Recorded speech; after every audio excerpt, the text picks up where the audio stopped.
ಹರೇ ಶ್ರೀನಿವಾಸ. ಸ್ನೇಹಿತರೆ, ನಾಳೆ ಆಗಸ್ಟ್ 21ನೇ ತಾರೀಕು ಶುಕ್ರವಾರ, 2ನೇ ಶ್ರಾವಣ ಶುಕ್ರವಾರ ಅಂತ ಹೇಳ್ತೀವಿ. ಸಂಪತ್ ಶುಕ್ರವಾರ ಅಂತಲೂ ಸಹ ಕರಿತೀವಿ. ನಾಳೆ ದಿವಸ ಯಾರೆಲ್ಲ ವರಮಹಾಲಕ್ಷ್ಮಿ ಪೂಜೆಯನ್ನು ಮಾಡ್ತಾ ಇದ್ದೀರೋ ಅವರಿಗೆ ಸಂಕಲ್ಪಪೂರ್ವಕವಾಗಿ ಪೂಜೆಯನ್ನು ಹೇಗೆ ಮಾಡ್ಕೋಬೇಕು ಅಂತ ತಿಳಿಸ್ಕೊಡ್ತಾ ಇದ್ದೀನಿ. 28ನೇ ತಾರೀಕು ಯಾರೆಲ್ಲ ವರಮಹಾಲಕ್ಷ್ಮಿ ಪೂಜೆಯನ್ನು ಮಾಡ್ತೀರೋ ಅವರಿಗೆ ಮತ್ತೆ ನಾನು ಮುಂದಿನ ದಿನಗಳಲ್ಲಿ ಸಂಕಲ್ಪವನ್ನು ತಿಳಿಸ್ಕೊಡ್ತೀನಿ. ಈಗ ಕಳಶ ಸ್ಥಾಪನೆಯನ್ನು ಹೇಗೆ ಮಾಡ್ಕೊಳ್ಳೋದು ಅಂತ ತಿಳಿಸ್ಕೊಡ್ತೀನಿ. ಇದೇ ಪ್ರಕಾರದಲ್ಲಿ 28ನೇ ತಾರೀಕು ಮಾಡುವಂಥವರು ಸಹ ಇದನ್ನೇ ಅನುಸರಿಸ್ರಿ. ಸಂಕಲ್ಪ ಮಾತ್ರ ನಾನು ಮತ್ತೆ ಇನ್ನೊಂದು ಸಲ ತಿಳಿಸ್ಕೊಡ್ತೀನಂತೆ. ಈಗ ನಾಳೆಯ ದಿವಸ ಅಂದರೆ 21ನೇ ತಾರೀಕು ಶುಕ್ರವಾರ ನಾಳೆ ಯಾರೆಲ್ಲ ವರಮಹಾಲಕ್ಷ್ಮಿ ಪೂಜೆಯನ್ನು ಮಾಡ್ತೀರೋ ಅವರು ಬೆಳಗ್ಗೆ ಪ್ರಾತಃ ಕಾಲದಲ್ಲಿ ಎದ್ದು ಅಂದರೆ 4 ಗಂಟೆಗೆ ಎದ್ದುಬಿಟ್ಟು ಮನೆಯೆಲ್ಲ ಗೂಡಿಸ್ಕೊಂಡು ನೀಟಾಗಿ ಸಾರಿಸ್ಕೊಂಡು ಒರೆಸ್ಕೊಂಡು ಬಾಗಿಲೆಲ್ಲ ನೀಟಾಗಿ ಗೂಡಿಸಿ ನೀರು ಹಾಕಿ ರಂಗೋಲಿಯನ್ನು ಹಾಕಿ ಚೆನ್ನಾಗಿ ಕೆಮ್ಮಣ್ಣು ರಂಗೋಲಿಯನ್ನು ಹಾಕಬೇಕಂದ್ರೆ ರಂಗೋಲಿ ಹಾಕಿಬಿಟ್ಟು ಅದರಲ್ಲಿ ಕೆಮ್ಮಣ್ಣನ್ನು ಅಲಂಕಾರವಾಗಿ ಬಳಸಬೇಕು ಅಥವಾ ಬಣ್ಣಗಳನ್ನು ತುಂಬಿ ಅಲಂಕಾರ ಮಾಡ್ಬೋದು. ನಂತರ ಬಾಗಿಲಿಗೆ ಮಾವಿನ ತೋರಣವನ್ನು ಕಟ್ಟಬೇಕು. ಆಮೇಲೆ ತಲೆಗೆ ಎಣ್ಣೆ ಹಚ್ಕೊಂಡು ಅರಿಶಿನ ಎಣ್ಣೆಯನ್ನು ಹಚ್ಕೊಂಡು ಮುತ್ತೈದೆಯರು ಅಭ್ಯಂಗ ಸ್ನಾನವನ್ನು ನಾಳೆ ದಿವಸ ಬೆಳಗ್ಗೆ ಮಾಡಬೇಕು. ಇವತ್ತಿನ ದಿವಸನೇ ತಲೆ ಸ್ನಾನವನ್ನು ಮಾಡ್ಕೊಂಡ್ಬಿಟ್ಟು ನಾಳೆ ಪೂಜೆ ಮಾಡ್ತೀವಿ ಅನ್ನೋದಲ್ಲ, ಆ ರೀತಿ ಮಾಡಬಾರ್ದು. ಯಾವತ್ತು ನಾವು ವ್ರತವನ್ನು ಪೂಜೆಯನ್ನು ಆಚರಣೆ ಮಾಡ್ತೀವೋ ಅವತ್ತಿನ ದಿವಸ ಬೆಳಗ್ಗೆನೇ ತಲೆಗೆ ಎಣ್ಣೆ ಹಚ್ಕೊಂಡು ಮೈಗೂ ಸಹ ಎಣ್ಣೆ ಅರಿಶಿನ ಹಚ್ಕೊಂಡು ಅಭ್ಯಂಗ ಸ್ನಾನವನ್ನು ಮಾಡಬೇಕು. ಗಂಗೆಯನ್ನು ನೀರಿನಲ್ಲಿ ಆಹ್ವಾನ ಮಾಡಿಕೊಂಡು ಗಂಗೆಯಲ್ಲಿ ನಾವು ಸ್ನಾನ ಮಾಡ್ತಾ ಇದ್ದೀವಿ ಅಂತ ಹೇಳಿಬಿಟ್ಟು ತಲೆಗೆ ಸ್ನಾನವನ್ನು ಮಾಡ್ಕೋಬೇಕು. ನಂತರ ಶುಭ್ರವಾದಂತಹ ಮಡಿ ವಸ್ತ್ರವನ್ನು ಉಟ್ಕೋಬೇಕು. ಇವತ್ತಿನ ದಿನ ಮಡಿಯಿಂದ ಒಣಗಿ ಹಾಕಿದರೆ ಪರವಾಗಿಲ್ಲ, ಇಲ್ಲ ಅಂತಂದರೆ ರೇಷ್ಮೆ ಸೀರೆಯನ್ನು ಉಟ್ಕೊಂಡ್ರೆ ಮಡಿಗೆ ಬರುತ್ತೆ. ಹಾಗಾಗಿ ಶುಭ್ರವಾದಂತಹ ವಸ್ತ್ರವನ್ನೇ ಉಟ್ಕೋಬೇಕು. ಎಲ್ಲೋ ಹರಿದಿರೋದು, ಹೊಲಿಗೆ ಬಿಚ್ಚಿರೋದು ಈ ಥರದ್ದನ್ನು ದಯವಿಟ್ಟು ಉಟ್ಕೋಬೇಡ್ರಿ. ಒಳ್ಳೆಯ ರೇಷ್ಮೆ ಸೀರೆಯನ್ನು ಉಟ್ಕೊಂಡು ನೀವು ಸಹ ಜಡೆಯನ್ನು ಹೆಣ್ಕೊಂಡು ಅಥವಾ ತುರುಬನ್ನು ಕಟ್ಕೊಂಡು ಹೂ ಮುಡ್ಕೊಂಡು ಅಲಂಕಾರ ಮಾಡಿಕೊಂಡು ಕೈ ತುಂಬ ಬಳೆಯನ್ನು ಹಾಕ್ಕೊಂಡಿರ್ಬೇಕು. ಇವತ್ತೇ ಬಳೆ ಹಾಕಿಸ್ಕೊಂಡ್ಬಿಡ್ರಿ. ಸಂಜೆ ಅಷ್ಟೊತ್ತಿಗೆ ಕೈ ತುಂಬ ಬಳೆ ಹಾಕ್ಕೊಂಡು ಅಲಂಕಾರ ಮಾಡಿಕೊಂಡು ಒಡವೆ ವಸ್ತ್ರಗಳನ್ನು ಹಾಕ್ಕೊಂಡು ಕುಂಕುಮವನ್ನು ಹಣೆಗೆ ಹಚ್ಕೊಂಡು, ಸ್ಟಿಕ್ಕರ್ ಅಲ್ಲ ಕುಂಕುಮವನ್ನು ಹಚ್ಕೊಂಡು ಪಾರ್ವತಿ ದೇವಿ ಲಕ್ಷ್ಮೀ ದೇವಿಯ ಸ್ಮರಣೆ ಮಾಡ್ತಾ ಕುಂಕುಮವನ್ನು ಹಚ್ಕೋಬೇಕು. ಅರಿಶಿನ ಕುಂಕುಮ ಹಚ್ಕೊಂಡು ಹೂ ಮುಡ್ಕೊಂಡು ಲಕ್ಷಣವಾಗಿ ಕೂತ್ಕೊಂಡು ಮಹಾಲಕ್ಷ್ಮೀ ದೇವಿಯ ಪೂಜೆಯನ್ನು ಮಾಡಬೇಕು. ತಲೆಯೆಲ್ಲ ಬಿಟ್ಕೊಂಡು ಕ್ಲಿಪ್ ಇಟ್ಕೊಂಡು ಇನ್ನೇನೇನೋ ಅದೆಲ್ಲ ಏನೂ ಮಾಡ್ಕೋಬೇಡ್ರಿ. ನೀಟಾಗಿ ಲಕ್ಷಣವಾಗಿ ರೆಡಿ ಆಗಿಬಿಟ್ಟು ಲಕ್ಷ್ಮೀ ಪೂಜೆಗೆ ಕೂತ್ಕೊಳ್ರಿ. ಮಹಾಲಕ್ಷ್ಮಿ ಪೂಜೆಯನ್ನು ಮಾಡೋದಕ್ಕಿಂತ ಮುಂಚಿತವಾಗಿ ನೀವು ಮನೆಯಲ್ಲಿ ದೇವರ ಪೂಜೆಯನ್ನು ಮಾಡಿರಬೇಕು. ನಾರಾಯಣನ ಪೂಜೆ, ವೆಂಕಟೇಶ ದೇವರ ಪೂಜೆ ಅದೆಲ್ಲ ಮುಗಿಸಿ ಫೋಟೋ ಪೂಜೆಯನ್ನಾದರೂ ಮಾಡಿ ಗೆಜ್ಜೆ ವಸ್ತ್ರ ಹೂವು ಎಲ್ಲವನ್ನು ಏರಿಸಿ ದೀಪವನ್ನು ಹಚ್ಚಿಟ್ಟು ಧೂಪವನ್ನು ಮಾಡಿ ನೈವೇದ್ಯ ಮಾಡಿ ಆರತಿಯನ್ನು ಮಾಡಿ ನಂತರ ದೇವರ ಪೂಜೆ ಆದಮೇಲೆ ಮಹಾಲಕ್ಷ್ಮೀ ದೇವಿ ಪೂಜೆಯನ್ನು ಮಾಡಬೇಕು. ಭಗವಂತನ ಪೂಜೆಯನ್ನು ಮಾಡದೆ, ವಿಷ್ಣುವಿನ ಪೂಜೆಯನ್ನು ಮಾಡದೆ ಲಕ್ಷ್ಮೀ ಪೂಜೆಯನ್ನು ಮಾಡಿದ್ರೆ ಲಕ್ಷ್ಮಿ ಆ ಪೂಜೆಯನ್ನು ಸ್ವೀಕಾರ ಮಾಡೋದಿಲ್ಲ. ಹಾಗಾಗಿ ಗಂಡನ ಪೂಜೆ ಇಲ್ಲದೆ ನನ್ನ ಪೂಜೆ ನನಗೆ ಬೇಡ ಅಂತ ಹೇಳ್ತಾಳಂತೆ. ಹಾಗಾಗಿ ಭಗವಂತನ ಪೂಜೆಯನ್ನು ಮುಗಿಸಿ ನಂತರ ಮಹಾಲಕ್ಷ್ಮೀ ದೇವಿಯ ಪೂಜೆಯನ್ನು ಮಾಡಬೇಕು. ಸ್ನೇಹಿತರೆ, ಮಹಾಲಕ್ಷ್ಮಿ ಪೂಜೆಯನ್ನು ಮಾಡುವಾಗ ಆಡಂಬರ ಮುಖ್ಯ ಅಲ್ಲ, ಭಕ್ತಿ ಮುಖ್ಯ. ನಿಮ್ಮ ಮನೆಯಲ್ಲಿ ಏನಿದೆಯೋ ಅಷ್ಟರಲ್ಲೇ ಪೂಜೆಯನ್ನು ಮುಗಿಸ್ಕೊಳ್ರಿ. ಅಂದರೆ ಈಗ ಬಂಗಾರದ ಮಾಂಗಲ್ಯವನ್ನೇ ಮಹಾಲಕ್ಷ್ಮಿಗೆ ಹಾಕಬೇಕು. ಸಾಧ್ಯ ಇಲ್ಲ ಅಂತಂದರೆ ಅರಿಶಿಣದ ಬೇರನ್ನು ಅರಿಶಿಣದ ದಾರದಲ್ಲಿ ಕಟ್ಟಿ ಮಹಾಲಕ್ಷ್ಮಿಗೆ ಏರಿಸ್ರಿ. ಅದು ಇನ್ನೂ ಶ್ರೇಷ್ಠವಾದದ್ದೇನೆ. ಮತ್ತು ಬೆಳ್ಳಿಯ ಮಾಂಗಲ್ಯವನ್ನು ಸಹ ಏರಿಸ್ಬೋದು. ಆದರೆ ತಾಮ್ರದ್ದು, ಹಿತ್ತಾಳೆದು, ಇನ್ಯಾವುದೋ ತಗಡಿಂದು ಆ ಥರದ ಮಾಂಗಲ್ಯಗಳನ್ನು ಮಹಾಲಕ್ಷ್ಮೀ ದೇವಿಗೆ ಕಟ್ಟಬೇಡ್ರಿ, ಆಯಿತಾ. ನಂತರ ನೀವು ಧರಿಸಿರುವಂಥ ಆಭರಣಗಳನ್ನು ಆದಷ್ಟು ಲಕ್ಷ್ಮೀ ದೇವಿಗೆ ಹಾಕದೇ ಇರೋದೇ ಉತ್ತಮ. ನೀವು ಹೂ ಮಾಲೆಗಳನ್ನು ಚೆನ್ನಾಗಿ ಪೋಣಿಸಿ ಒಳ್ಳೆಯ ಶೃಂಗಾರವನ್ನು ಮಾಡಿರಿ, ಅಷ್ಟೇ ಸಾಕು. ನೀವು ಹಾಕ್ಕೊಂಡು ಬಿಟ್ಟಂತಹ ಒಡವೆಗಳನ್ನು ಹಾಕಬೇಡ್ರಿ. ಅಷ್ಟಕ್ಕೂ ನಾವು ಅಲಂಕಾರ ಮಾಡ್ತೀವಿ, ಕಳಶ ಬೇರೆ ಇಡ್ತೀವಿ, ಬೇರೆ ಲಕ್ಷ್ಮೀನ ಕೂಡಿಸ್ಬಿಟ್ಟು ಅಲಂಕಾರ ಮಾಡ್ತೀವಿ ಅಂದರೆ ಅಲ್ಲಿ ನೀವು ಹಾಕೋಬೋದು. ಕಳಶಕ್ಕೆ ಮಾತ್ರ ಬೇಡ ಅಂತ ಹೇಳ್ತೀನಿ ಸ್ನೇಹಿತರೆ. ಇನ್ನೂ ಹೆಚ್ಚಿಗೆ ಅದೇ ಹೇಳ್ತೀವಲ್ಲ, ಕೈ ಕಾಲುಗಳನ್ನು ಜೋಡಿಸಿ ಇಡೋದು, ಅದನ್ನು ಮತ್ತೆ ಎಲ್ಲ ತೆಗಿಯೋದು, ಆಡಂಬರಕ್ಕೆ ಮಾಡಲಿಕ್ಕೆ ಹೋಗಬೇಡ್ರಿ. ಅದೆಲ್ಲ ಯಾವುದು ಬೇಡ. ಕಳಶ ಮುಖ್ಯ. ಕಳಶ ಸ್ಥಾಪನೆಯನ್ನು ನೀವು ಎಷ್ಟು ಶ್ರದ್ಧಾಭಕ್ತಿಯಿಂದ ತಾಮ್ರದ ಅಥವಾ ಹಿತ್ತಾಳೆ ತಂಬಿಗೆಯಲ್ಲೇ ಕೂಡಿಸ್ರಿ, ತೊಂದರೆ ಇಲ್ಲ. ಆದರೆ ಭಕ್ತಿಪೂರ್ವಕವಾಗಿ ಕಳಶದಲ್ಲಿ ಹಾಕ್ತಕ್ಕಂಥ ಪದಾರ್ಥಗಳನ್ನು ಹಾಕಿ ತೆಂಗಿನಕಾಯಿ ಇಟ್ಟು ಅಲ್ಲಿ ಪ್ರಾಣ ಪ್ರತಿಷ್ಠೆಯನ್ನು ಮಾಡಿಸಿದರೆ ಮಹಾಲಕ್ಷ್ಮೀ ದೇವಿಯ ಸನ್ನಿಧಾನ ಬರುತ್ತೆ. ನಂತರ ನೀವು ಅಲಂಕಾರಕ್ಕೆ ಬೇರೆ ಲಕ್ಷ್ಮೀ ದೇವಿಯನ್ನು ಕೈ ಕಾಲು ಎಲ್ಲ ಜೋಡಿಸ್ಕೊಂಡು ಇಟ್ಕೊಂಡು ಅಲಂಕಾರಕ್ಕೆ ಮಾಡ್ಕೋಬೋದೇ ವಿನಃ ಕಳಶಕ್ಕೆ ದಯವಿಟ್ಟು ಮಾಡಲಿಕ್ಕೆ ಹೋಗಬೇಡ್ರಿ ಸ್ನೇಹಿತರೆ. ಸೀರೆ ಉಡಿಸುವ ಪದ್ಧತಿ ಸಹ ಕಳಶಕ್ಕೆ ಇಲ್ಲ. ಕಳಶವನ್ನು ಕೂಡಿಸ್ತಕ್ಕಂಥದ್ದು ಬರೀ ತಂಬಿಗೆ ಮೇಲೆ ತೆಂಗಿನಕಾಯಿ ಈ ಥರ ಮಾತ್ರ. ಹಾಗಾಗಿ ಇದನ್ನು ಗಮನದಲ್ಲಿ ಇಟ್ಕೊಳ್ರಿ. ಇನ್ನು ಪೂಜೆಗೆ ಏನೆಲ್ಲ ಸಿದ್ಧತೆಗಳನ್ನು ಮಾಡ್ಕೋಬೇಕು ಅಂದರೆ ಗೆಜ್ಜೆ ವಸ್ತ್ರ, ಹೂವು, ನಾನಾ ಥರವಾದಂತಹ ಪರಿಮಳ ಇರ್ತಕ್ಕಂಥ ಹೂವನ್ನೇ ದೇವರಿಗೆ ಮಹಾಲಕ್ಷ್ಮೀ ದೇವಿಗೆ ಏರಿಸಬೇಕು. ನಂತರ ಪತ್ರೆಗಳು ಅವನ್ನೆಲ್ಲ ನೀವು ತೆಗೆದುಕೊಂಡು ಇಟ್ಕೊಳ್ಬೇಕು. ಪತ್ರೆಗಳು ಸಹ ಪೂಜೆಗೆ ಬೇಕಾಗುತ್ತೆ. ಅರ್ಚನೆ ಮಾಡಲಿಕ್ಕೆ ಬಿಡಿ ಹೂವು, ಕಟ್ಟಿದಂಥ ಮಾಲೆ ಮಹಾಲಕ್ಷ್ಮೀ ದೇವಿಗೆ, ಆಮೇಲೆ ಧೂಪವನ್ನು ಇಟ್ಕೋಬೇಕು. ಪಂಚಾಮೃತಕ್ಕೆಲ್ಲ ಬಳಸ್ತೀವಲ್ವ, ಹಾಲು, ಮೊಸರು, ತುಪ್ಪ, ಜೇನುತುಪ್ಪ. ಹಣ್ಣು ಬರೋದಿಲ್ಲ, ವ್ರತ ಇದೆ, ಮಾವಿನ ಹಣ್ಣನ್ನು ಇಟ್ಕೋಬೋದು. ಮತ್ತು ನೈವೇದ್ಯಕ್ಕೋಸ್ಕರ ಮಾವಿನ ಹಣ್ಣನ್ನು ಇಟ್ಕೋಬೋದು. ಒಣಕೊಬ್ಬರಿಯನ್ನು ನೈವೇದ್ಯಕ್ಕೆ ಇಟ್ಕೋಬೋದು. ಕಲ್ಲು ಸಕ್ಕರೆಯನ್ನು ಇಟ್ಕೋಬೋದು. ಡ್ರೈ ಫ್ರೂಟ್ಸ್ ಏನು ನೈವೇದ್ಯಕ್ಕೆ ಬರೋದಿಲ್ಲ, ಕಳಸದಲ್ಲಿ ಹಾಕಲಿಕ್ಕೆ ಬರುತ್ತೆ. ಆಯಿತಾ? ಇದಿಷ್ಟನ್ನು ಸಿದ್ಧತೆ ಮಾಡ್ಕೊಳ್ರಿ. ದೀಪಗಳಿಗೆ ತುಪ್ಪದ ಬತ್ತಿಗಳನ್ನು ನೆನೆಸಿ ಇಟ್ಕೋಬೇಕು. ದೋರ ಮಾಡ್ಕೊಳ್ಳೋದಕ್ಕೆ 9 ಎಳೆ ಅರಿಶಿಣದ ದಾರ, 9 ಗಂಟುಗಳನ್ನು ಹಾಕಿ ಪತ್ರೆ, ಹೂವು ಎಲ್ಲವನ್ನು ಕಟ್ಟಿ ರೆಡಿ ಮಾಡಿ ಇಟ್ಕೋಬೇಕು. ಒಂದು ಮಹಾಲಕ್ಷ್ಮಿಗೆ ಅಂತ ಹೇಳಿ, ಒಂದು ನಿಮಗೆ ಅಂತ ಹೇಳಿ. ಎಷ್ಟು ಜನ ಇರ್ತೀರೋ ನೋಡ್ಕೊಂಡು ಮಾಡ್ಕೊಳ್ರಿ. 9 ಎಳೆ 9 ಗಂಟುಗಳನ್ನು ಹಾಕಬೇಕು. ನಂತರ ಬಾಳೆಕಂಬ, ಮಾವಿನ ಸೊಪ್ಪು ಇದರಿಂದ ಅಲಂಕಾರವನ್ನು ಮಾಡ್ಕೊಳ್ರಿ. ಮಂಟಪವನ್ನು ಸಿದ್ಧತೆ ಮಾಡ್ಕೊಳ್ರಿ. ಅಲಂಕಾರಕ್ಕೆ ಏನಾದರೂ ನೀವು ಬಳಸ್ಬೋದು, ಹೂವು, ಮಾವಿನ ಸೊಪ್ಪು ಈ ಥರದ್ದನ್ನು. ಅದು ಬಿಟ್ಟರೆ ಬೇರೆ ಆರ್ಟಿಫಿಷಿಯಲ್ ಹೂಗಳನ್ನು ತರೋದು, ಪ್ಲಾಸ್ಟಿಕ್ ಮಾತ್ರ ದಯವಿಟ್ಟು ಪೂಜೆಗಳಲ್ಲಿ ಬಳಸಬೇಡ್ರಿ. ಪ್ಲಾಸ್ಟಿಕ್ದು ಅರಿಶಿನ ಕುಂಕುಮ ಚೀಟಿ ಪೂಜೆಗಿಡೋದು ಈ ಥರದ್ದು ಏನೂ ಮಾಡಬೇಡ್ರಿ. ಸಾಧ್ಯ ಇತ್ತು ಅಂದರೆ ಹಿತ್ತಾಳೆದು ಅಥವಾ ಬೆಳ್ಳಿದು ಅಥವಾ ಬೇರೆ ಯಾವುದಾದ್ರೂ ತಾಮ್ರದ್ದು ಆ ಥರದ್ದಿದ್ದರೆ ಪರವಾಗಿಲ್ಲ. ಅದು ಬಿಟ್ಟು ಪ್ಲಾಸ್ಟಿಕ್ ಮಾತ್ರ ಯಾವುದನ್ನು ಪೂಜೆಗೆ ಬಳಸಬೇಡ್ರಿ. ಇನ್ನು ಸೀರೆಯನ್ನು ತಂದಿದ್ದೀವಿ ಮಹಾಲಕ್ಷ್ಮೀ ದೇವಿಗೆ ಅಂದರೆ ನೀವು ಉಡಿಯನ್ನು ತುಂಬಬಹುದು. ಅಕ್ಕಿ, ಅಡಿಕೆ, ಅರಿಶಿನ ಬೇರು, ಸೀರೆ, ಬ್ಲೌಸ್ ಪೀಸು ಇಟ್ಬಿಟ್ಟು ಮಹಾಲಕ್ಷ್ಮಿಯ ಮುಂದೆ ಒಂದು ತಟ್ಟೆಯನ್ನು ಇಟ್ಟು ಉಡಿಯನ್ನು ತುಂಬಬಹುದು. ಮತ್ತು ಮರದ ಬಾಗಿಣವನ್ನು ಮಹಾಲಕ್ಷ್ಮೀ ದೇವಿಗೆ ಕೊಡಬೇಕಾಗುತ್ತೆ. ಬಾಗಿಣದಲ್ಲಿ ಏನೇನು ಪದಾರ್ಥಗಳನ್ನು ಹಾಕಬೇಕು ಅಂತ ಹೇಳಿ ನಾನು ತುಂಬ ಸಲ ಹೇಳಿದ್ದೀನಿ ನಿಮಗೆ. ಆ ಥರ ಎಲ್ಲ ಪದಾರ್ಥಗಳನ್ನು ಹಾಕಿ ಮಹಾಲಕ್ಷ್ಮೀ ದೇವಿಗೆ ಮರದ ಬಾಗಿಣವನ್ನು ಕೊಡಬೇಕು. ಕುಂಕುಮ ಅರ್ಚನೆಯನ್ನು ಸಹ ಮಾಡ್ಬೋದು. ಪುಷ್ಪ ಅರ್ಚನೆ, ಪತ್ರೆಗಳ ಅರ್ಚನೆ ಈ ರೀತಿಯಾಗಿ ಪೂಜೆ ಇರುತ್ತೆ. ಇನ್ನು ಇವತ್ತಿನ ವಿಡಿಯೋದಲ್ಲಿ ಮಹಾಲಕ್ಷ್ಮೀ ದೇವಿಯನ್ನು ಕೂಡಿಸ್ಲಿಕ್ಕಾಗಿ ಒಂದು ವಿಶೇಷವಾದಂಥ ರಂಗೋಲಿಯನ್ನು ನಿಮಗೆ ತಿಳಿಸ್ಕೊಡ್ತಿದ್ದೀನಿ. ಈ ರಂಗೋಲಿಯನ್ನು ಹಾಕ್ಕೊಂಡು ನಂತರ ಮಣೆಯನ್ನು ಇಟ್ಟು ಮಹಾಲಕ್ಷ್ಮೀ ದೇವಿಯನ್ನು ಪ್ರತಿಷ್ಠಾಪನೆಯನ್ನು ಮಾಡಿಕೊಳ್ಳ್ರಿ.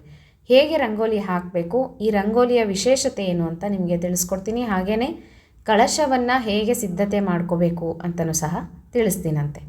ನೋಡ್ರಿ, ಮೊದಲಿಗೆ ನೀವು ಎಲ್ಲಿ ಮಹಾಲಕ್ಷ್ಮೀ ದೇವಿಯನ್ನು ಕೂಡಿಸ್ತೀರೋ ಅಲ್ಲಿ ಒಂದು ಸ್ವಲ್ಪ ಗೋಮಯ, ಗೋಮೂತ್ರ ಯಾವುದೂ ಇಲ್ಲಾಂದರೆ ಅರಿಶಿಣದ ನೀರಿನಿಂದ ಚೆನ್ನಾಗಿ ಒರೆಸ್ಕೊಳ್ರಿ. ಗೋಮಯ, ಗೋಮೂತ್ರ ಇದ್ದರೆ ತುಂಬ ಒಳ್ಳೆಯದು. ಇಲ್ಲಾಂದರೆ ಅರಿಶಿಣ ನೀರಿನಲ್ಲಿ ಚೆನ್ನಾಗಿ ಒರೆಸ್ಕೊಂಡು ಈ ರೀತಿಯಾಗಿ ಒಂದು ವೃತ್ತವನ್ನು ಹಾಕಬೇಕು. ರಂಗೋಲಿಯಲ್ಲಿನೇ ಹಾಕಬೇಕು.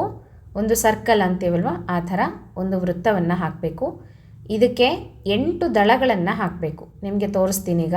8 ದಳದ ಪದ್ಮ ಅಂತ ಹೇಳ್ತೀವಿ. ಮಹಾಲಕ್ಷ್ಮೀ ದೇವಿ ಕಮಲದಲ್ಲಿನೇ ಉದ್ಭವವಾದವಳು. ಕಮಲಮುಖಿ, ಕಮಲಾಕ್ಷಿ ಹೀಗೆಲ್ಲ ಮಹಾಲಕ್ಷ್ಮೀ ದೇವಿಯನ್ನು ಕರೀತೀವಿ. ಹಾಗಾಗಿ ಕಮಲದಲ್ಲಿನೇ ಮಹಾಲಕ್ಷ್ಮೀ ದೇವಿಯನ್ನು ಕೂಡಿಸ್ಬೇಕು. ನೋಡಿರಿ, ಈ ರೀತಿ 8 ದಳಗಳನ್ನು ಹಾಕೋಬೇಕು. ಫಸ್ಟ್ ನಾವು 4 ದಳಗಳನ್ನು ಈ ರೀತಿಯಾಗಿ ಹಾಕೊಂಡ್ಬಿಟ್ಟು ನಂತರ ಅಕ್ಕಪಕ್ಕದಲ್ಲಿ ಹಾಕೋಣಂತೆ. ಇದು ತುಂಬ ವಿಶೇಷವಾದಂಥ ರಂಗೋಲಿ ಸ್ನೇಹಿತರೆ. ತಪ್ಪದೆ ವರಮಹಾಲಕ್ಷ್ಮಿ ಪೂಜೆಯನ್ನು ಮಾಡೋರು ಈ ರಂಗೋಲಿಯನ್ನು ಹಾಕ್ಕೊಂಡು ನೀವು ನಂತರ ಮಣೆಯನ್ನು ಕೂಡಿಸ್ಕೊಳ್ಳೋದು ತುಂಬ ವಿಶೇಷತೆ. ಅಲ್ಲಿ ಲಕ್ಷ್ಮೀ ಸನ್ನಿಧಾನ ಬರುತ್ತೆ. ಹಾಗಾಗಿ ತಿಳಿಸ್ತಾ ಇದ್ದೀನಿ. ಮತ್ತು ಮಹಾಲಕ್ಷ್ಮೀ ದೇವಿಯನ್ನು ಕೂಡಿಸ್ಲಿಕ್ಕೆ ಕಟ್ಟಿಗೆ ಮಣೆಯನ್ನು ಬಳಸ್ರಿ. ಸ್ಟೀಲ್ ಮಣೆಗಳನ್ನು ಅಥವಾ ಕಬ್ಬಿಣದ್ದು ಈ ಥರದ್ದನ್ನು, ಪ್ಲಾಸ್ಟಿಕ್ಕನ್ನು ಬಳಸಬೇಡ್ರಿ. ನೋಡಿರಿ, ಈ ರೀತಿಯಾಗಿ ಒಂದು ಅಷ್ಟದಳದ ಪದ್ಮವನ್ನು ಹಾಕೋಬೇಕು. 8 ದಳಗಳನ್ನು ಹಾಕಬೇಕು. ಮಧ್ಯಭಾಗದಲ್ಲಿ ಶ್ರೀಂ ಅನ್ನುವಂತಹ ಅಕ್ಷರವನ್ನು ಬರಿಬೇಕು. ನಾನಿವಾಗ ನಿಮಗೆ ತೋರಿಸ್ಕೊಡ್ತೀನಂತೆ. ಶ್ರೀಕಾರವನ್ನು ಬರೆದು ಪಕ್ಕದಲ್ಲಿ ಒಂದು ಸೊನ್ನೆಯನ್ನು ಬರಿಬೇಕು. ಶ್ರೀಂ ಅಂತ ಹೇಳ್ತೀವಿ. ಈ ರೀತಿಯಾಗಿ ನಾನು ಸ್ವಲ್ಪ ಚಿಕ್ಕದಾಗಿ ಹಾಕಿದ್ದೀನಿ, ನೀವು ದೊಡ್ಡದಾಗಿ ಸಹ ಹಾಕ್ಕೊಂಡು ಬರಿಬೋದು ನೀಟಾಗಿ. ನಾನಿಲ್ಲಿ ತೋರಿಸ್ತೀನಿ ನಿಮಗೆ ಯಾವ ಥರ ಬರಿಬೇಕು ಅಂತ. ನೋಡಿರಿ, ಶ್ರೀಕಾರವನ್ನು ಬರೆದು ಪಕ್ಕದಲ್ಲಿ ಒಂದು ಸೊನ್ನೆಯನ್ನು ಬರಿಬೇಕು. ನೋಡಿರಿ, ಹೀಗೆ ಶ್ರೀಂ ಅನ್ನುವಂತಹ ಬೀಜಾಕ್ಷರವನ್ನು ಮಧ್ಯಭಾಗದಲ್ಲಿ ಬರಿಬೇಕು, ಆಯಿತಾ. ಮತ್ತು ಮೇಲ್ಗಡೆ ದಳ, ಫಸ್ಟು ಮೇಲ್ಗಡೆಯಿಂದ ನಾವು ಪ್ರದಕ್ಷಿಣೆ ಆಕಾರವಾಗಿ ಬರೀತಾ ಹೋಗಬೇಕು ಅಕ್ಷರಗಳನ್ನು. ಮೇಲಿನ ದಳದಲ್ಲೂ ಸಹ ಶ್ರೀಂ ಅಂತ ಬರಿಬೇಕು. ನಂತರ ಪಕ್ಕದ ದಳದಲ್ಲಿ ಕ್ಲೀಂ ಅಂತ ಬರಿಬೇಕು. ನಾನಿಲ್ಲಿ ತೋರಿಸ್ತೀನಿ ನೋಡಿರಿ ನಿಮಗೆ. ಕೀ ಬರೆದ್ಬಿಟ್ಟು ಲಾವತ್ತು ಕೊಟ್ಟು ಪಕ್ಕದಲ್ಲಿ ಒಂದು ಸೊನ್ನೆಯನ್ನು ಹಾಕಬೇಕು. ಹೀಗೆ ಕ್ಲೀಂ, ಶ್ರೀಂ ಹೆಂಗೆ ಬರೆದ್ರೋ ಅದೇ ರೀತಿ ಕ್ಲೀಂ. ಈ ಎರಡು ಬೀಜಾಕ್ಷರಗಳನ್ನು ಬರೀತಾ ಹೋಗಬೇಕು ಸ್ನೇಹಿತರೆ.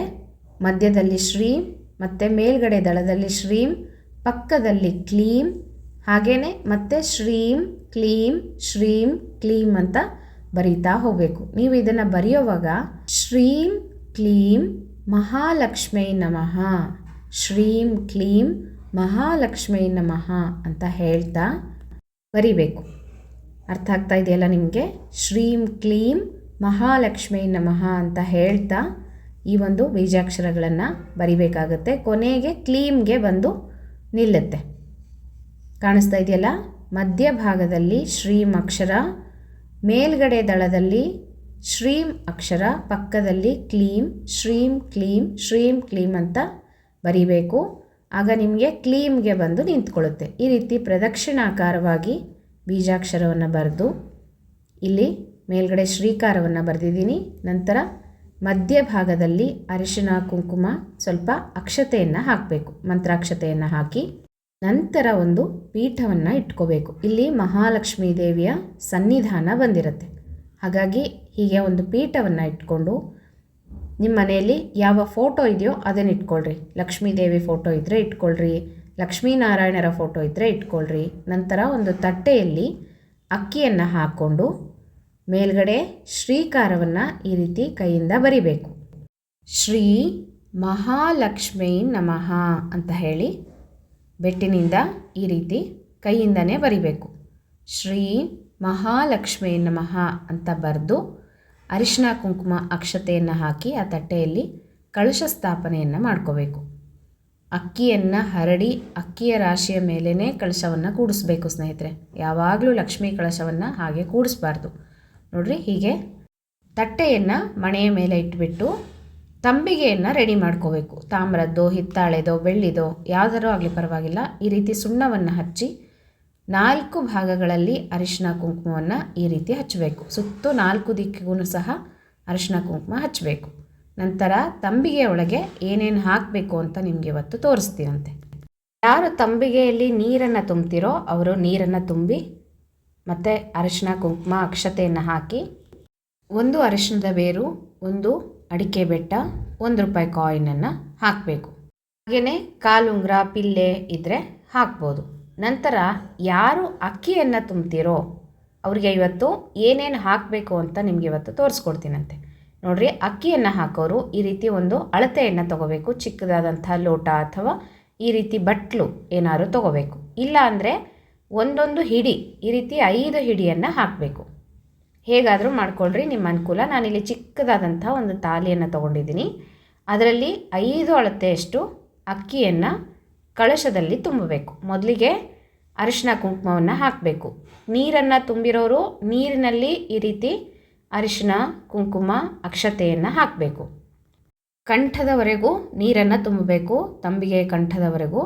ನಂತರ ಅಕ್ಕಿಯನ್ನು ಹಾಕೋರು ಈ ರೀತಿ ಅಳತೆಯನ್ನು ಮಾಡಿ 5 ಲೋಟದಷ್ಟು ಅಕ್ಕಿಯನ್ನು ಹಾಕಬೇಕು, ಅಥವಾ 5 ಹಿಡಿಯಷ್ಟು ಸಹ ಅಕ್ಕಿಯನ್ನು ಹಾಕ್ಬೋದು.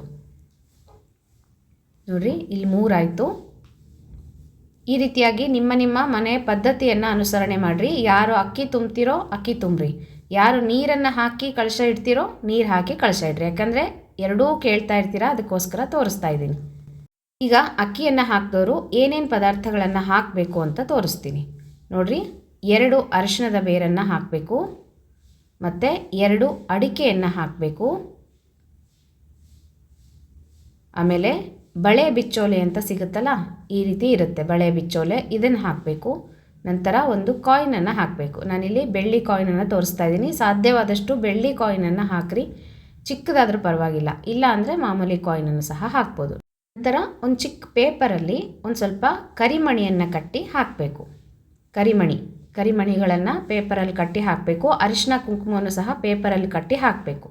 ನಂತರ 5 ಗೋಡಂಬಿ, 5 ಬಾದಾಮಿ, 5 ಖರ್ಜೂರ ಅಥವಾ ಉತ್ತತ್ತಿ, 5 ದ್ರಾಕ್ಷಿ, ನಂತರ 1 ನಿಂಬೆ ಹಣ್ಣನ್ನು ಹಾಕಬೇಕು. ಅಥವಾ ಯಾವುದಾದ್ರೂ ಹಣ್ಣನ್ನು ಹಾಕಿದ್ರೂ ನಡೆಯುತ್ತೆ, ಮಾವಿನ ಹಣ್ಣು, ಈ ಥರ ಯಾವುದಾದ್ರೂ ಒಂದು ಹಣ್ಣು, ನಿಂಬೆ ಹಣ್ಣು ಹಾಕಿದ್ರೆ ಶ್ರೇಷ್ಠ ದೇವಿಗೆ ಅಂತ ಹೇಳಿ ತೋರಿಸ್ತಾ ಇದ್ದೀನಿ.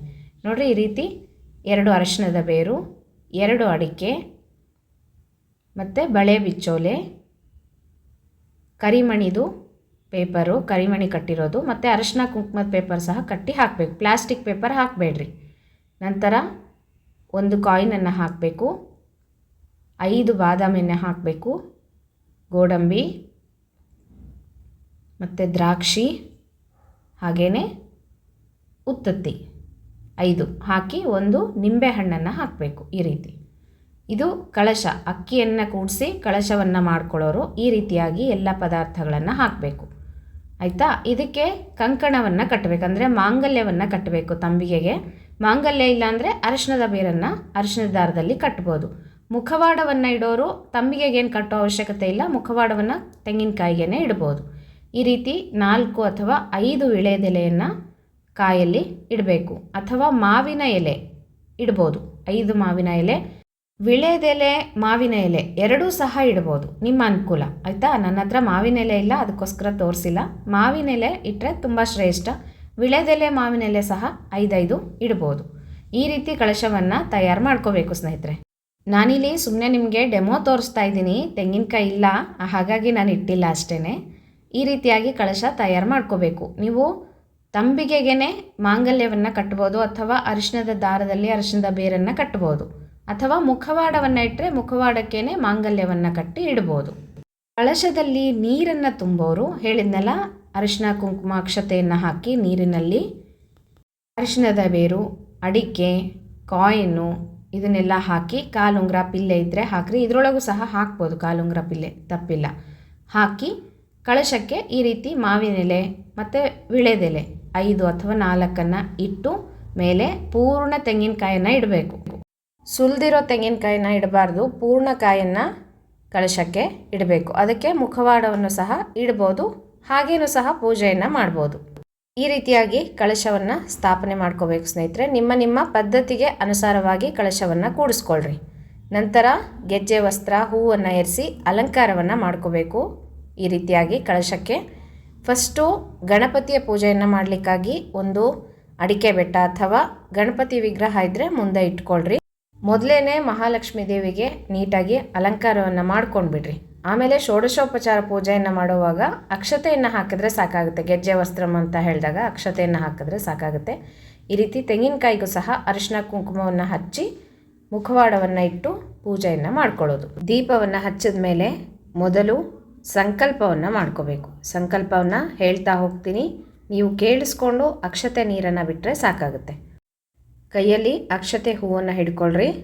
ಶುಭೆ ಶೋಭನೆ ಮುಹೂರ್ತೆ ಆದ್ಯ ಬ್ರಹ್ಮಣ ದ್ವಿತೀಯ ಪರಾರ್ಧೆ ಶ್ರೀ ಶ್ವೇತವರಾಹಕಲ್ಪೆ ವೈವಸ್ವತ ಮನ್ವಂತರೆ ಕಲಿಯುಗೆ ಪ್ರಥಮಚರಣೆ ಭರತವರ್ಷೆ ಭರತಖಂಡೆ ಜಂಬೂದ್ವೀಪೆ ದಂಡಕಾರಣ್ಯೆ ದೇಶೆ ಗೋದಾವರ್ಯಾಃ ಶಾಲಿವಾಂಶಕೆ ಬೌದ್ಧಾವತಾರೆ ರಾಮಕ್ಷೇತ್ರೆ ಅಸ್ಮಿನ್ ವರ್ತಮಾನೇನ ಚಾಂದ್ರಮಾನೇನ ಶ್ರೀ ಪರಾಭವನಾಮ ಸಂವತ್ಸರೆ ದಕ್ಷಿಣಾಯಣೆ ವರ್ಷಾ ಋತು ಶ್ರಾವಣ ಮಾಸೆ ಶುಕ್ಲಪಕ್ಷೆ ನವಮಿ ತಿಥೌ ಶುಕ್ರವಾಸರಃ ಅನುರಾಧ ನಕ್ಷತ್ರ ಐಂದ್ರಯೋಗ ಬಾಲವಕರ್ಣ ಏವಂ ಗುಣ ವಿಶೇಷಣ ವಿಶಿಷ್ಟಾಯಾಂ ಶುಭ ಪುಣ್ಯತಿಥೌ ಪತ್ಯಂತರ್ಗತ ಅಸ್ಮದ್ಗುರು ಅಂತರ್ಗತ ಭಾರತೀ ರಮಣ ಮುಖ್ಯ ಪ್ರಾಣ ಅಂತರ್ಗತ ಬಿಂಬಮೂರ್ತಿ ಪ್ರೇರಣೆಯ ಬಿಂಬಮೂರ್ತಿ ಪ್ರೀತ್ಯರ್ಥಂ ಮಾಸ ನಿಯಾಮಕ ಶ್ರೀ ಧನ್ಯ ಶ್ರೀಧರ ಪ್ರೀತ್ಯರ್ಥಂ ಸಹ ಕುಟುಂಬಾನಾಂ ಕ್ಷೇಮಸ್ಥೈರ್ಯ ವಿಜಯ ಆಯುರಾರೋಗ್ಯ ಐಶ್ವರ್ಯ ಅಭಿವೃದ್ಧ್ಯರ್ಥಂ ಧರ್ಮ ಅರ್ಥ ಕಾಮ ಮೋಕ್ಷ ಚತುರ್ವಿಧ ಫಲ ಪುರುಷಾರ್ಥ ಸಿದ್ಧ್ಯರ್ಥಂ ಯಾವಜ್ಜೀವ ಸೌಮಂಗಲ್ಯ ಅಭಿವೃದ್ಧ್ಯರ್ಥಂ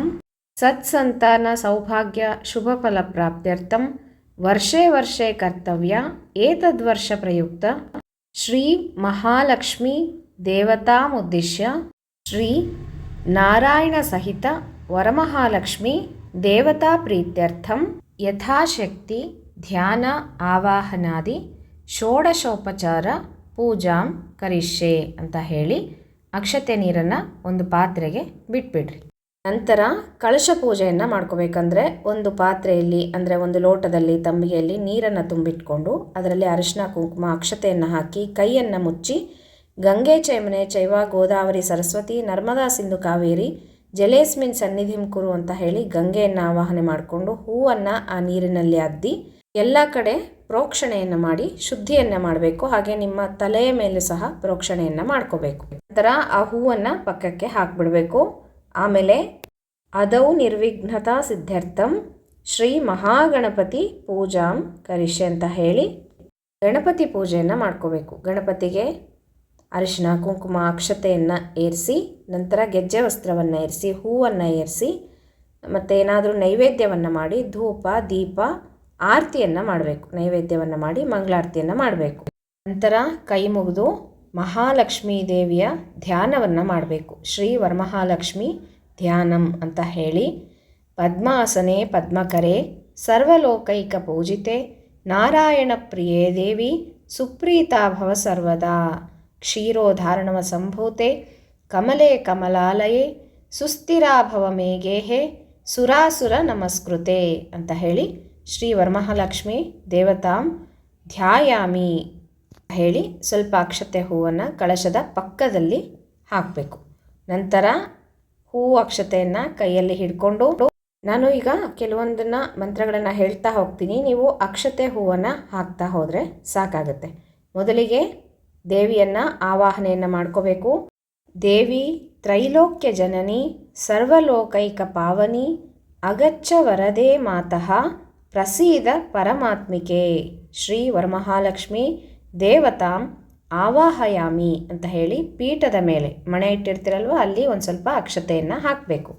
ನಂತರ ದಾರವನ್ನು ರೆಡಿ ಮಾಡಿರ್ತೀರಲ್ವ ದೋರ ಅಂತೀವಲ್ವ ಅದನ್ನು ವಿಳೆಯದೆಲೆಯಲ್ಲಿ ದೇವಿಯ ಬಲಭಾಗದಲ್ಲಿ ಇಡಬೇಕು ಒಂದು ತಟ್ಟೆಯಲ್ಲಿ. ಕ್ಷೇಮಂ ನವಂ ಮಹಾದೇವ್ಯ ಕುಂಕುಮಾಕ್ತಂ ಸುದೋರಕಂ ದ್ವಾದಶ ಗ್ರಂಥಿ ಸಂಯುಕ್ತಂ ಮುಪಕಲ್ಪ್ಯ ಪ್ರಪೂಜಯೇತ್ ಅಂತ ಹೇಳಿ ದಾರಕ್ಕೆ ಅರಿಶಿನ ಕುಂಕುಮ ಅಕ್ಷತೆಯನ್ನು ಹಾಕಿ ಪೂಜೆಯನ್ನು ಮಾಡಬೇಕು.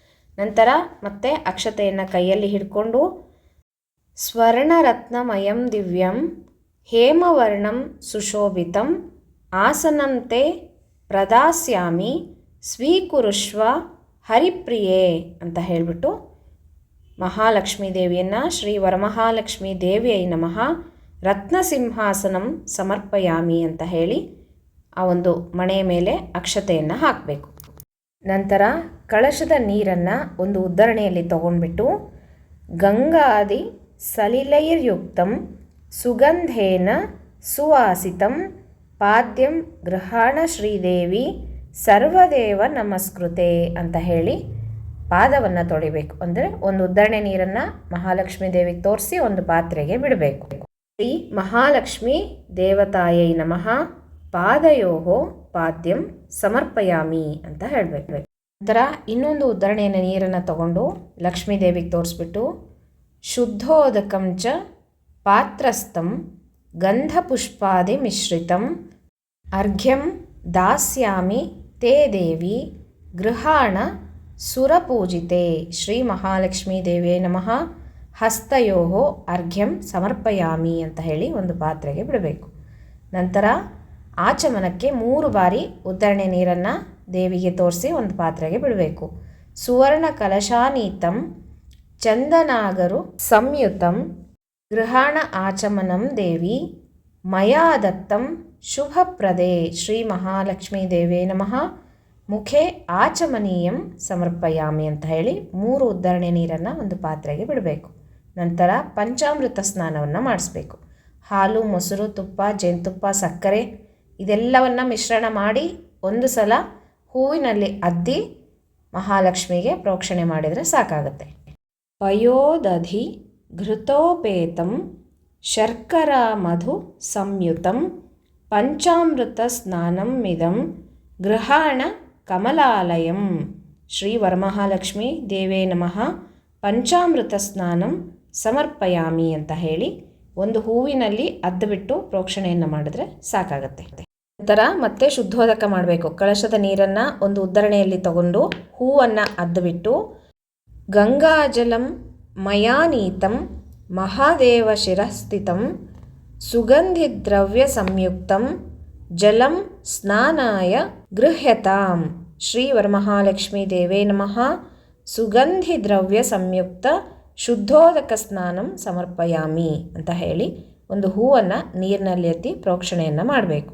ನಂತರ ವರಮಹಾಲಕ್ಷ್ಮೀ ದೇವಿಗೆ ಗೆಜ್ಜೆ ವಸ್ತ್ರವನ್ನು ಎರಿಸಬೇಕು. ವಸ್ತ್ರಂ ಸಮರ್ಪಯಾಮಿ ಅಂತ ಹೇಳಿ ಸುರಾರ್ಚಿತಾಂಗ್ರಿಯುಗಳೇ ದುಕೂಲ ವಸನಪ್ರಿಯೇ ವಸ್ತ್ರಯುಗ್ಮಂ ಪ್ರದಾಸ್ವಾಮಿ ಗ್ರಹಾಣ ಹರಿವಲ್ಲಭೆ ಶ್ರೀ ವರಮಹಾಲಕ್ಷ್ಮೀ ದೇವೇ ನಮಃ ವಸ್ತ್ರಯುಗ್ಮಂ ಸಮರ್ಪಯಾಮಿ ಅಂತ ಹೇಳಿ ಗೆಜ್ಜೆ ವಸ್ತ್ರವನ್ನು ಏರಿಸ್ಬೇಕು. ಮುಂಚೆನೇ ಏರಿಸಿ ಅಲಂಕಾರ ಮಾಡಿದರೆ ಅಕ್ಷತೆಯನ್ನು ಹಾಕಿದ್ರೆ ಸಾಕಾಗುತ್ತೆ. 18 ಗೆಜ್ಜೆ ಇರ್ತಕ್ಕಂಥ ವಸ್ತ್ರವನ್ನೇ ಏರಿಸಬೇಕು ಮಹಾಲಕ್ಷ್ಮೀ ದೇವಿಗೆ.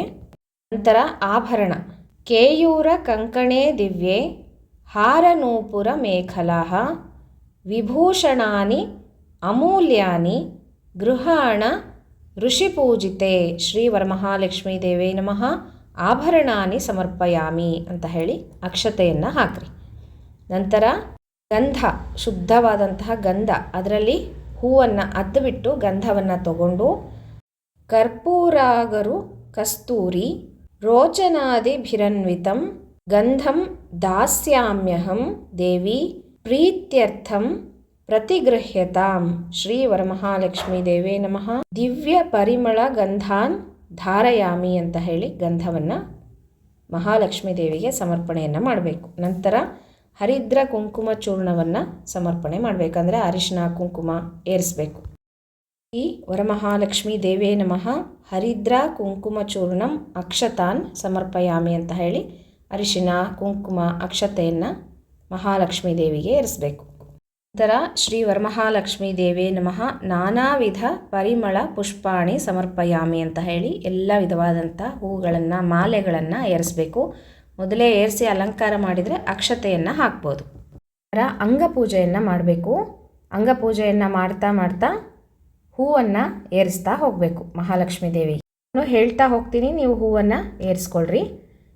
ಶ್ರೀ ಚಂಚಲಾಯೈ ನಮಃ ಪಾದೌ ಪೂಜಯಾಮಿ ಶ್ರೀ ಚಪಲಾಯೈ ನಮಃ ಜಾನುನಿ ಪೂಜಯಾಮಿ ಶ್ರೀ ಪೀತಾಂಬರಾಯೈ ನಮಃ ಊರು ಪೂಜಯಾಮಿ ಶ್ರೀ ಕಮಲವಾಸಿನ್ಯೈ ನಮಃ ಕಂಠಿಂ ಪೂಜಯಾಮಿ ಶ್ರೀ ಪದ್ಮಾಲಯಾಯೈ ನಮಃ ನಾಭಿಂ ಪೂಜಯಾಮಿ ಶ್ರೀ ಮದನ ಮಾತ್ರೇ ನಮಃ ಸ್ತನೋ ಪೂಜಯಾಮಿ ಶ್ರೀ ಲಲಿತಾಯೈ ನಮಃ ಭುಜದ್ವಯಂ ಪೂಜಯಾಮಿ ಶ್ರೀ ಕಂಬುಕಂಠೈ ನಮಃ ಕಂಠಂ ಪೂಜಯಾಮಿ ಶ್ರೀ ಸುಮುಖಾಯೈ ನಮಃ ಮುಖಂ ಪೂಜಯಾಮಿ ಶ್ರಿಯೈ ನಮಃ ಓಷ್ಠೌ ಪೂಜಯಾಮಿ ಸುನಾಸಿಕಾಯೈ ನಮಃ ನಾಸಿಕಾಂ ಪೂಜಯಾಮಿ ಸುನೇತ್ರೈ ನಮಃ ನೇತ್ರೇ ಪೂಜಯಾಮಿ ರಮಾಯೈ ನಮಃ ಕರ್ಣೋ ಪೂಜಯಾಮಿ ಕಮಲಾಯೈ ನಮಃ ಶಿರಃ ಪೂಜಯಾಮಿ ಶ್ರೀ ವರಮಹಾಲಕ್ಷ್ಮೀ ದೇವೇ ನಮಃ ಸರ್ವಾಣಿ ಅಂಗಾನಿ ಪೂಜಯಾಮಿ ಅಂತ ಹೇಳಿ ಹೂಗಳಿಂದ ಅಂಗಪೂಜೆಯನ್ನು ಮಾಡಬೇಕು. ನಂತರ ಗ್ರಂಥಿ ಪೂಜೆಯನ್ನು ಮಾಡಬೇಕು. ದೋರವನ್ನು ಇಟ್ಕೊಂಡಿರ್ತೀರಲ್ವ ಲಕ್ಷ್ಮಿಯ ಬಲಭಾಗದಲ್ಲಿ, ಆ ಗ್ರಂಥಿಗೆ ಪೂಜೆಯನ್ನು ಮಾಡಬೇಕು. ಶ್ರೀ ರಮಾಯೈ ನಮಃ ಪ್ರಥಮ ಗ್ರಂಥಿಂ ಪೂಜಯಾಮಿ ಸರ್ವಮಂಗಳಾಯೈ ನಮಃ ದ್ವಿತೀಯ ಗ್ರಂಥಿಂ ಪೂಜಯಾಮಿ ಕಮಲವಾಸಿನ್ಯೈ ನಮಃ ತೃತೀಯ ಗ್ರಂಥಿಂ ಪೂಜಯಾಮಿ ಮನ್ಮಥ ಜನನ್ಯೈ ನಮಃ ಚತುರ್ಥ ಗ್ರಂಥಿಂ ಪೂಜಯಾಮಿ ವಿಷ್ಣುವಲ್ಲಭಾಯೈ ನಮಃ ಪಂಚಮ ಗ್ರಂಥಿಂ ಪೂಜಯಾಮಿ ಕ್ಷೀರಾಬ್ಧಿ ಕನ್ನಿಕಾಯೈ ನಮಃ ಷಷ್ಠಿಗ್ರಂಥಿಂ ಪೂಜಯಾಮಿ ಲೋಕಮಾತ್ರೈ ನಮಃ ಸಪ್ತಮ ಗ್ರಂಥಿಂ ಪೂಜಯಾಮಿ ಪದ್ಮಹಸ್ತಾಯೈ ನಮಃ ಅಷ್ಟಮ ಗ್ರಂಥಿಂ ಪೂಜಯಾಮಿ ಶ್ರೀ ಪುಷ್ಟೈ ನಮಃ ನವಗ್ರಂಥಿಂ ಪೂಜಯಾಮಿ ತುಷ್ಟೈ ನಮಃ ದಶಮ ಗ್ರಂಥಿಂ ಪೂಜಯಾಮಿ ರಮಾಯೈ ನಮಃ ಏಕಾದಶ ಗ್ರಂಥಿಂ ಪೂಜಯಾಮಿ ಶ್ರೀ ವರಮಹಾಲಕ್ಷ್ಮೈ ನಮಃ ದ್ವಾದಶ ಗ್ರಂಥಿಂ ಪೂಜಯಾಮಿ ಶ್ರೀ ವರಮಹಾಲಕ್ಷ್ಮೈ ನಮಃ ಗ್ರಂಥಿ ಪೂಜಾಂ ಸಮರ್ಪಯಾಮಿ ಅಂತ ಹೇಳಿ ಗ್ರಂಥಿ ಪೂಜೆಯನ್ನು ಮಾಡ್ಕೋಬೇಕು. ನಂತರ ಹೂಗಳಿಂದ ಅರ್ಚನೆ ಮಾಡಬೇಕು. ಶ್ರೀ ರಮಾಯೈ ನಮಃ ಜಾಜಿ ಪುಷ್ಪಂ ಸಮರ್ಪಯಾಮಿ ಶ್ರೀ ಇಂದಿರಾಯೈ ನಮಃ ಪೂಗಪುಷ್ಪಂ ಸಮರ್ಪಯಾಮಿ. ಶ್ರೀ ಪದ್ಮಪ್ರಿಯಾಯೈ ನಮಃ ಪುನ್ನಾಗಪುಷ್ಪಂ ಸಮರ್ಪಯಾಮಿ. ಶ್ರೀ ಹರಿಪ್ರಿಯಾಯೈ ನಮಃ ವಕುಳಪುಷ್ಪಂ ಸಮರ್ಪಯಾಮಿ. ಶ್ರೀ ಲೋಕಮಾತ್ರೈ ನಮಃ ಮಲ್ಲಿಕಾಪುಷ್ಪಂ ಸಮರ್ಪಯಾಮಿ. ಶ್ರೀ ಕಮಲವಾಸಿನ್ಯೈ ನಮಃ ಸೇವಂತಿಕಾಪುಷ್ಪಂ ಸಮರ್ಪಯಾಮಿ. ಶ್ರೀ ಪದ್ಮನಿಲಯಾಯೈ ನಮಃ ಪದ್ಮಪುಷ್ಪಂ ಸಮರ್ಪಯಾಮಿ. ಶ್ರೀ ವರಲಕ್ಷ್ಮೈ ನಮಃ ನೀಲೋತ್ಪಲಪುಷ್ಪಂ ಸಮರ್ಪಯಾಮಿ. ಶ್ರೀ ಸರ್ವೈಶ್ವರ್ಯಕಾರಣಾಯೈ ನಮಃ ನಾನಾವಿಧ ಪರಿಮಳ ಪುಷ್ಪಾಣಿ ಸಮರ್ಪಯಾಮಿ ಅಂತ ಹೇಳಿ ಪುಷ್ಪ ಪೂಜೆಯನ್ನು ಮಾಡಬೇಕು. ನಂತರ ಪತ್ರೆ ಪೂಜೆಯನ್ನು ಮಾಡಬೇಕು. ಎಲ್ಲ ಪತ್ರೆಗಳನ್ನು ಏರಿಸ್ತಾ ಹೋಗಬೇಕು. ಶ್ರೀ ಮಹಾಲಕ್ಷ್ಮೈ ನಮಃ ಮಾಚೀಪತ್ರಂ ಸಮರ್ಪಯಾಮಿ. ಶ್ರೀ ಮಾಯಾಯೈ ನಮಃ ಮರುವಪತ್ರಂ ಸಮರ್ಪಯಾಮಿ. ಶ್ರೀ ಕ್ಷೇಮಂಕರ್ಯೈ ನಮಃ ಸೇವಂತಿಕಾಪತ್ರಂ ಸಮರ್ಪಯಾಮಿ. ಶುಭಪ್ರದಾಯೈ ನಮಃ ಬಿಲ್ವಪತ್ರಂ ಸಮರ್ಪಯಾಮಿ. ತ್ರಿಪುರಸುಂದರ್ಯೈ ನಮಃ ತುಳಸೀಪತ್ರಂ ಸಮರ್ಪಯಾಮಿ. ವಿಷ್ಣುಪ್ರಿಯಾಯೈ ನಮಃ ವಿಷ್ಣುಕ್ರಾಂತಿಪತ್ರಂ ಸಮರ್ಪಯಾಮಿ ಅಂತ ಹೇಳಿ ಎಲ್ಲ ಪತ್ರೆಗಳನ್ನು ಅರ್ಚನೆ ಮಾಡಬೇಕು. ನಂತರ ಲಕ್ಷ್ಮೀ ಅಷ್ಟೋತ್ತರ ಶತನಾಮಾವಳಿಯನ್ನು ಹೇಳ್ತಾ ಅಷ್ಟೋತ್ತರ ಪೂಜೆಯನ್ನು ಮಾಡಬೇಕು. ಪುಷ್ಪಾರ್ಚನೆ ಅಥವಾ ಕುಂಕುಮಾರ್ಚನೆಯನ್ನು ಸಹ ಮಾಡ್ಕೋಬೋದು. ನಂತರ ಧೂಪವನ್ನು ಮಾಡಬೇಕು. ಶ್ರೀ ವರಮಹಾಲಕ್ಷ್ಮೀ ನಮಃ ಧೂಪಂ ಸಮರ್ಪಯಾಮಿ ಅಂತ ಹೇಳಿ ಧೂಪ ಮಾಡಬೇಕು. ನಂತರ ತುಪ್ಪದ ದೀಪಗಳನ್ನು ಹಚ್ಚಿಡಬೇಕು. ಶ್ರೀ ವರಮಹಾಲಕ್ಷ್ಮೀ ನಮಃ ದೀಪಂ ಸಮರ್ಪಯಾಮಿ ಅಂತ 2 ತುಪ್ಪದ ದೀಪಗಳನ್ನು ಹಚ್ಚಿಡಬೇಕು.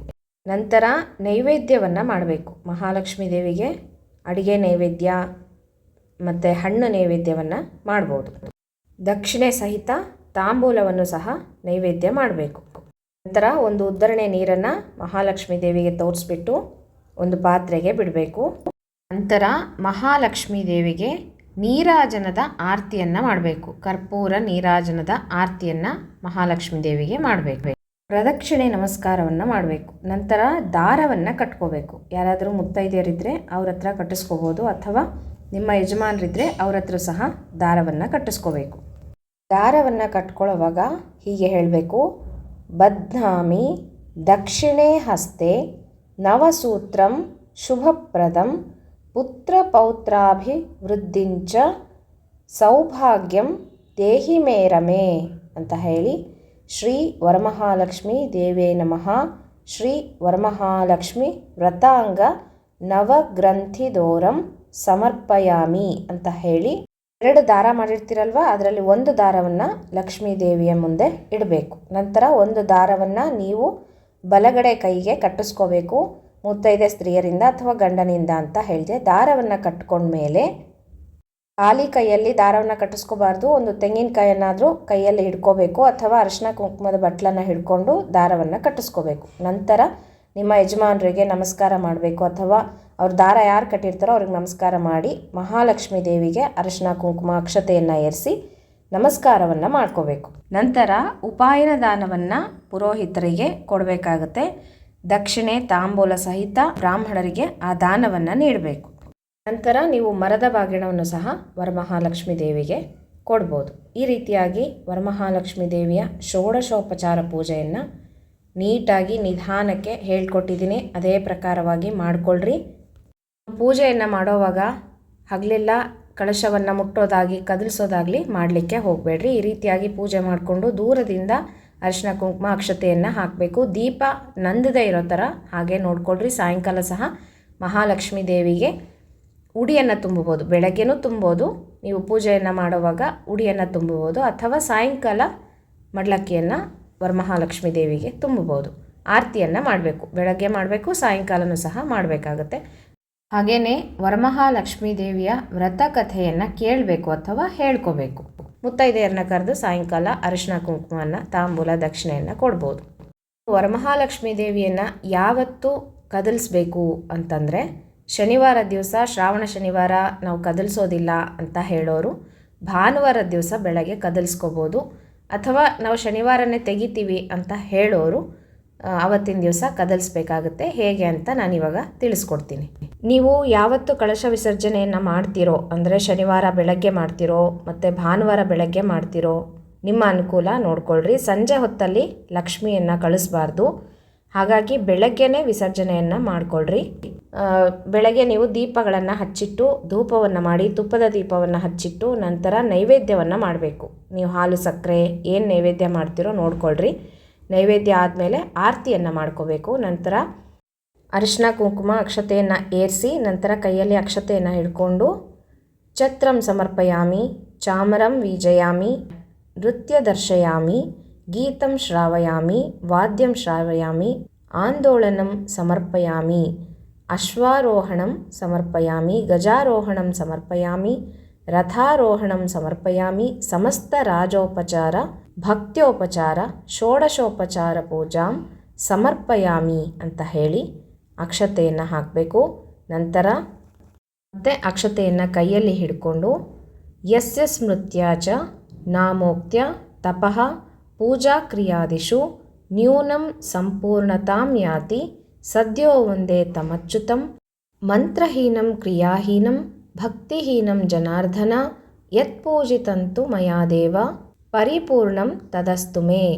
ಅನೇನ ಮಯಾ ಆಚರಿತೇನ ಶ್ರೀ ವರಮಹಾಲಕ್ಷ್ಮೀ ದೇವತಾ ಪೂಜಾಫಲ ಪೂರ್ಣ ಸಾದ್ಗುಣ್ಯ ಸಿದ್ಧ್ಯರ್ಥಂ ಮಧ್ಯೆ ತಂತ್ರ ಮಂತ್ರ ಸ್ವರವರ್ಣ ಲೋಪದೋಷ ಪ್ರಾಯಶ್ಚಿತ್ತಾರ್ಥಂ ನಾಮತ್ರಯ ಮಂತ್ರಂ ಜಪಂ ಕರಿಷ್ಯೆ ಅಂತ ಹೇಳಿ ಅಚ್ಯುತಾಯ ನಮಃ ಅನಂತಾಯ ನಮಃ ಗೋವಿಂದಾಯ ನಮಃ, ಅಚ್ಯುತಾಯ ನಮಃ ಅನಂತಾಯ ನಮಃ ಗೋವಿಂದಾಯ ನಮಃ, ಅಚ್ಯುತಾಯ ನಮಃ ಅನಂತಾಯ ನಮಃ ಗೋವಿಂದಾಯ ನಮಃ ಅಂತ 3 ಬಾರಿ ಹೇಳಬೇಕು.